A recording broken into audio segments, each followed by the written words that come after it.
Currently, entire world is in the grip of a new disease called COVID-19. This disease was first described in December 2019 from Wuhan city of China. Unfortunately, over next few months only, this disease has spread to all the continents. It is well known that awareness is the key for containment of any epidemic.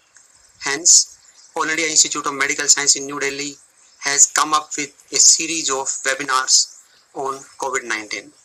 We hope that these webinars will be useful resource for all the stakeholders involved in management of COVID-19. The current talk titled Epidemiology, Clinical Feature and Diagnosis of COVID-19 is a part of that webinar series. So this talk, I will try to cover the following parts regarding COVID-19. First, we will discuss what is COVID-19, its epidemiology or the current situation, how it infects human, how contagious is this disease, how fatal it is, what are the clinical features, how to diagnose the disease, and finally, conclusions. So coronaviruses are a large family of viruses that cause illness ranging from common cold to more severe disease such as Middle East respiratory syndrome, severe acute respiratory syndrome, and more recently a novel coronavirus, which is a new strain that has not been previously described in humans. In general, coronaviruses are zoonotic, meaning thereby they are transmitted between animals and people. SARS coronavirus was transmitted from civet cats to human. MERS COVID virus from camels to human, and there are several known coronaviruses that are circulating in animals that have not yet infected humans. On December 31st, 2019, WHO China country office was informed of cases of pneumonia of unknown etiology, which were detected in Wuhan city of China, and later on a novel virus initially called as 2019 new coronavirus was identified as causative agent for that pneumonia. Later on, this new virus was designated as severe acute respiratory syndrome coronavirus 2, and the disease caused by this virus was named as COVID-19. And also, there is data on phylogenetic analysis of 103 patients, and it has been identified that there are two strains of this COVID virus, which are type L and type S. The type L was responsible for initial epidemic of COVID-19 in China, and that was more serious. And however, during later part of the epidemic, type S was predominant. If we talk about other coronaviruses, the one epidemic which was caused by SARS coronavirus in 2002 to 2003, it provoked a large-scale epidemic beginning in China and involved almost 24 countries with approximately 8,000 cases, leading to 800 deaths. Similarly, Middle East respiratory syndrome coronavirus was responsible for epidemic in 2012. It began in Saudi Arabia, and approximately 2,500 cases were there, and almost 800 deaths are there. And still, this disease caused sporadic cases. Coming to the burden of the disease, this slide has shown that almost all of the globe has been involved by this coronavirus, and the circles here which are shown, the size of circle indicate that the number of patients, and if you see, most of the countries in the world have reported cases more than 1,000 at least. So with this we can interpret that full of the world has been involved by this new COVID-19 disease. As on 16th March, the total number of cases across the globe are 4,14,179, and almost 18,000 deaths have been recorded.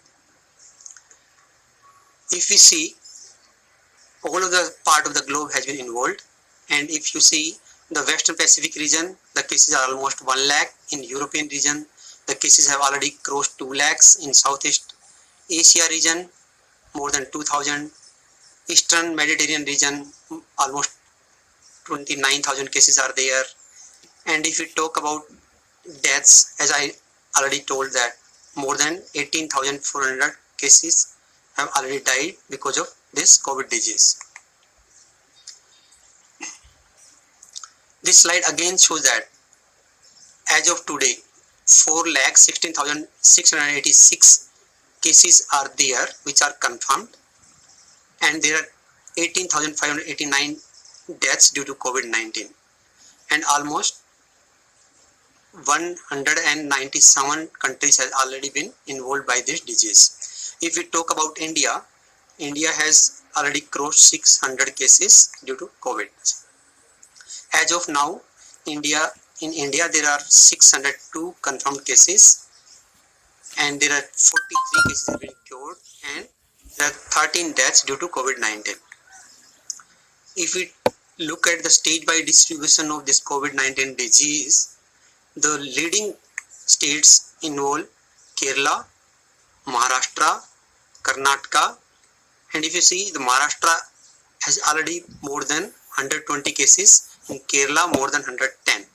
Similarly, if we talk about death in Maharashtra there are 3, and other states which are affected by COVID-19 include the Telangana, Rajasthan, Punjab, Uttar Pradesh, and there are total 13 deaths till date has been reported due to COVID-19. If we talk about transmission, because we know that this coronavirus is basically a zoonotic disease, and most of the time it infects the animals, various wild animals as well as some domestic animal like camel. We should understand that as of now the understanding of the mode of transmission is not completely understood. However, the investigation till now from the Wuhan city, it has been shown that the initial association of transmission from animals to human was linked to seafoods. However, in seafood market, they also sold live rabbit, snakes and other animals. And initially, it was thought that probably virus originated from snakes. However, later on, the studies have proved that the virus is similar to the virus which has been found in bats, and some similarity with the virus isolated from a reptile pangolin. From human to human transmission, basically initially the transmission was from animals to human, but currently human to human transmission is more important, and it is the primary source of transmission as of now. The transmission from human to human occur via droplets and fomites. You can see clearly from here that the infected person, whenever cough or sneeze, it releases the virus in the environment in the form of droplets. These droplets can travel up to 2 meters of distance. So once the infected patient cough, sneeze or talk, the virus is released in the respiratory secretions. These respiratory secretions contain the virus, and these can infect others if they make a direct contact with the mucous membrane of the other person. However, if somebody is not nearby, that means if because this droplet can only travel up to 6 feet, that means 2 meters, and these usually don't linger in the air for long, these will fall down on nearby surfaces. And also we should note that patients who are symptomatic, they are most contagious. Once this droplet come in contact with different surfaces, the activity of virus differ based on the nature of the surface. And it has been shown that in the air, this virus can remain active for almost 3 hours. However, on a surface of copper, it can active for 4 hours. Similarly, on cardboard, it can be active for 24 hours. Whereas on steel and plastic, the virus can remain active for as long as 3 days. So, if somebody is touching the surface or object that has virus on it, and then he is touching his mouth, nose or eyes, the virus can be transmitted to the other person. There are few reports of fecal-oral route of transmission, but this route of transmission require more research. Similarly, there is no data regarding transplacental transmission of this virus. Coming to the contagiousness and fatality, the contagiousness is measured in epidemiology by a term called as R naught. R naught basically is a number. What it indicates is on an average how many people each infected person will in turn infect in a fully susceptible population. So if R naught is more, that indicates the disease is more contagious. When we compare the recent or the current COVID-19, the R naught is around 2.8. When we compare with other diseases by other viruses, if we see Ebola, the R naught is 1.9. In seasonal influenza, it is 1.3.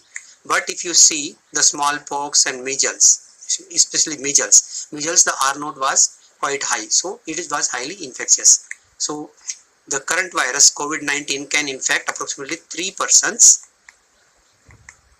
And the same if we compare this R naught or the contagiousness with the other coronaviruses like Middle East Respiratory Syndrome, severe acute respiratory syndrome virus, seasonal influenza. So you can see the contagiousness of this current COVID-19 is far less than the Middle East Respiratory Syndrome virus as well as severe acute respiratory syndrome virus. Coming to the case fatality rate, overall the case fatality rate is approximately 4.4% across the globe. However, the case fatality rate can be influenced by various factors and different countries have reported different rates of fatality. If you see the China, there are almost 3,000 reported deaths are there and the case fatality rate is around 3%. However, in other countries, especially the Italy and Spain, the case fatality rate is quite higher. Similarly, there are other countries where number of confirmed cases are less and total number of deaths are also less and case fatality rate is lesser. In United States of America, till date, 673 deaths have been reported. Similarly, there are other risk factors also which if are present, they can be associated with increased fatality or worse outcome. These risk factors include the age, more than 65 years or older, people who live in nursing homes or long-term care facilities, and similarly there are other conditions such as people with chronic lung disease or heart diseases with complications, patients who are immunocompromised due to cancer treatment, bone marrow or organ transplant, immunodeficiency, poorly controlled HIV or prolonged corticosteroid usage. Similarly, there are people of any age with severe obesity or certain underlying medical conditions, particularly if they are not well controlled. For example, diabetes, renal failure, liver disease, they are also at increased risk of mortality among these due to this disease. Similarly, we should be careful regarding the pregnant women if they get this infection. Coming to the clinical features, their common clinical features described with the disease include fever, cough, shortness of breath, and if we see the most common clinical feature associated with COVID-19 is fever, which has been reported in almost 88% of patients, followed by dry cough, which has been reported in almost 70% of patients, then sputum, shortness of breath, muscle and joint pain, sore throat, and headache. If we see the spectrum of the disease, almost 80% of the patient will have mild disease. That means there are no symptoms or they will develop just mild pneumonia. Severe disease has been reported in almost 14% of the cases. The severe disease is characterized by dyspnea, hypoxemia, or involvement of more than 50% of lungs on imaging within 24 to 48 hours of presentation. Almost 5% of patients can have critical disease, which is characterized by respiratory failure, respiratory shock, or multi-organ dysfunction. And as already discussed, the death rate is around 3.4%. Then there are symptoms, because these symptoms are not specific, so these disease can be easily confused with other common illnesses which clinically can mimic COVID-19. For example, common cold, flu, allergic conditions, and these symptoms more or less are similar. However, if we compare the COVID-19 with common cold, there are few differences. For example, in common cold, there will be no fever. Similarly, if we compare cough, in common cold, usually cough is mild and like that. But it's difficult to differentiate just based only on symptoms between these conditions. So we have to consider the whole scenario, the history of travel, then history of contact, and so forth and so forth. Then, what is the symptom course and complications?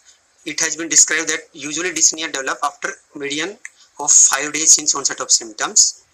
Hospital admission occur after median of 7 days of symptoms. And once patient is hospitalized, there are other complications which has been reported, such as arrhythmias in almost 17% of the patient. 9% patient have reported to have shock, and similarly superinfection has been described in almost 10 to 20% of patients, and respiratory co-infection with other viruses has been reported up to 25% of cases. And in hospitalized patient, approximately 20% patient has been reported to develop ARDS. And in United States, it has been reported that almost 1/3 of the patients had cardiomyopathy.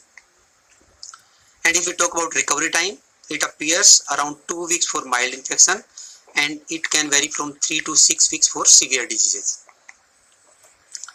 There are few poor prognostic indicators. If they are there, they may be associated with poor outcome. These include age more than 65, because it has been found that the patient who are having age of more than 70 to 79 year age, the case fatality was 8%. If we compare the people who are having age more than 80 years, this case fatality increases to double, almost 15%. And also the male gender is associated with poor prognosis.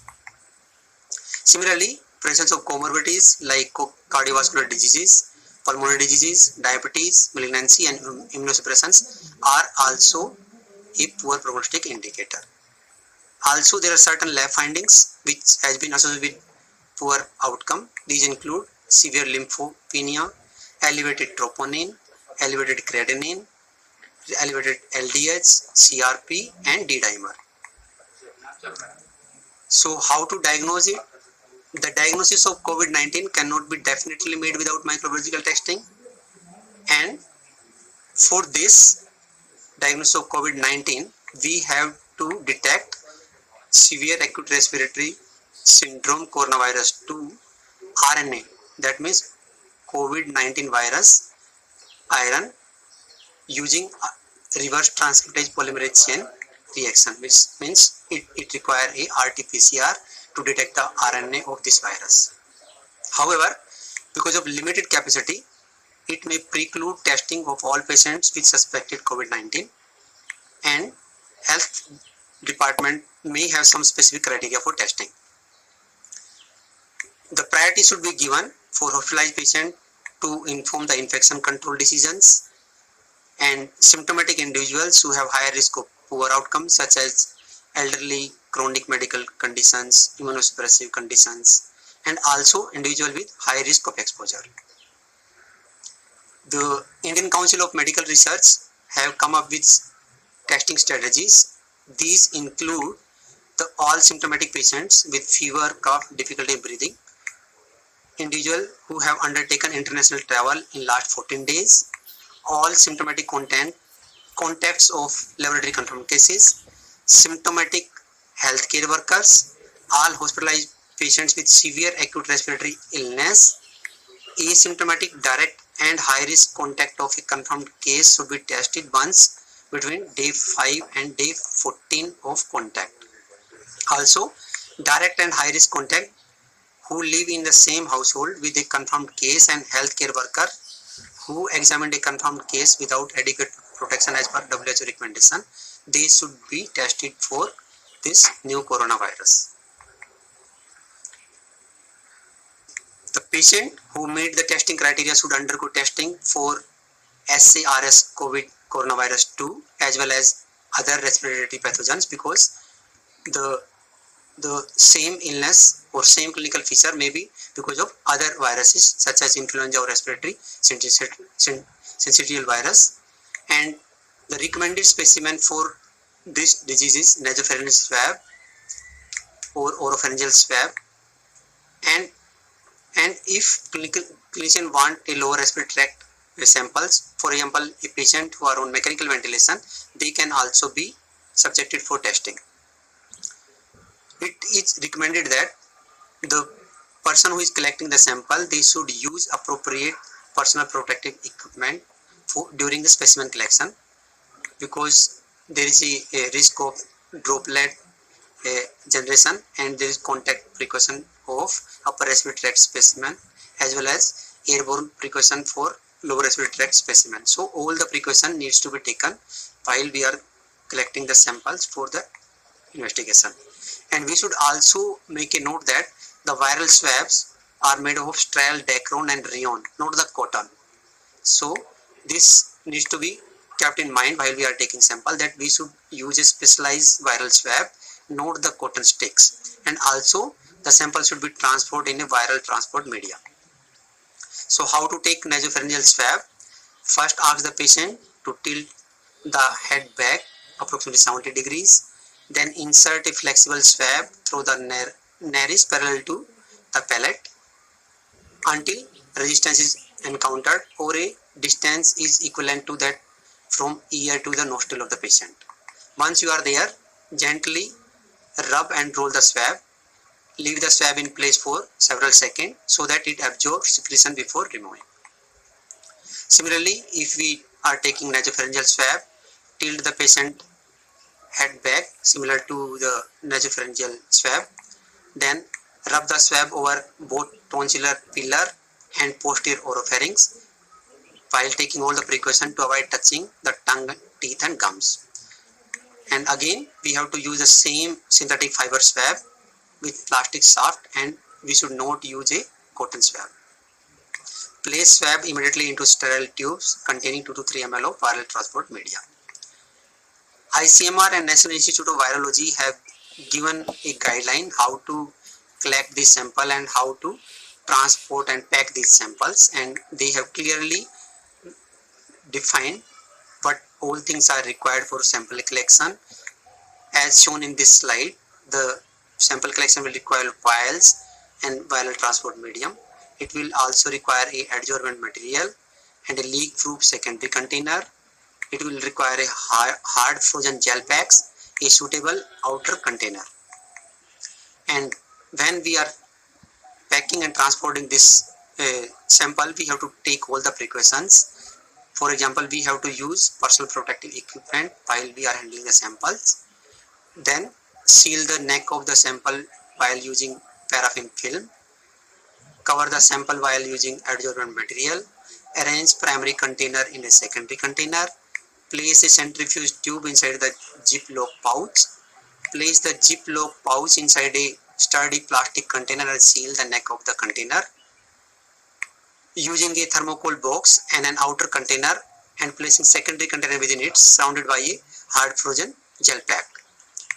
Use a hardcore board box as an outer container and placing the secondary container and gel packs inside it. Then completed specimen referral form needs to be filled. Secure the ziplock pouch with specimen referral form on outer container of this. And we have to attach all the labels over it. The other laboratory investigation which can be done include the complete blood counts, which can show lymphocytopenia, which is quite common. The elevated lactate dehydrogenase as well as ferritin levels are common. Similarly, raised liver enzymes are common. However, fulminant hepatitis is not reported. The patient can also show raised urea and creatinine levels. Similarly, as for other severe pneumonias, we need to send blood cultures, sputum, endotracheal aspirate, urine for Legionella antigen, and like that. If we talk about X-ray, X-ray is not very specific. It is non-specific and it can show bilateral infiltrates, and it can be normal also in mild cases. Coming to CT scan, one should remember that CT scan is not necessary because there is a during transport. One thing is there is a transporter difficulty. Second thing is a healthcare work risk of exposure. So we should avoid asking for CT scan for the COVID disease.